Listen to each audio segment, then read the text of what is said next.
విలీనాన్ని వెంటనే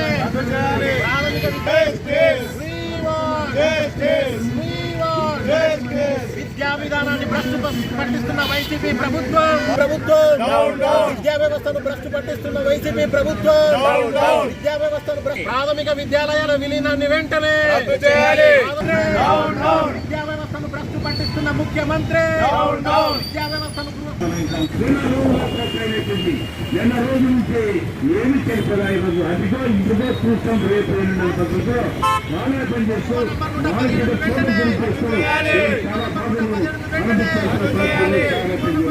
అందువల్ల ఆయన అత్యంత పిల్లలు అందువల్ల ఉరితాలు బిగించుకొని ఉరితాలే మాకు చెప్పు ఆసుపత్రులే మాకు చెప్పు ఫైల్ మాకు లేదు అని మనకి నా పేరు Praveen, TNSF Kurnool parliament general secretary. ఈరోజు తెలుగునాడు స్టూడెంట్ ఫెడరేషన్గా డిమాండ్ చేస్తున్నాం. జీవో నంబర్ 117ను రద్దు చేయాలని చెప్పి తెలుగునాడు స్టూడెంట్ ఫెడరేషన్గా డిమాండ్ చేస్తున్నాం. ముఖ్యంగా జీవో నంబర్ 117 వల్ల ప్రాథమిక పాఠశాలను విలీనం చేయడం వల్ల హై స్కూల్లో ప్రాథమిక పాఠశాలలో చదివే విద్యార్థులు దూర ప్రాంతాలకు వెళ్ళి హై స్కూల్లో వెళ్ళి చదవాలంటే చాలా ఇబ్బంది పడతారు. గ్రామీణ ప్రాంతాల్లో ప్రాథమిక పాఠశాలకు హై స్కూల్కి మధ్య 3 కిలోమీటర్లు 4 కిలోమీటర్లు ఉంటుంది. దూర ప్రాంతాలకు వెళ్ళి చదవలేక విద్యార్థులు చదువుకు స్వస్తి చెప్పే అవకాశం ఉంటుంది.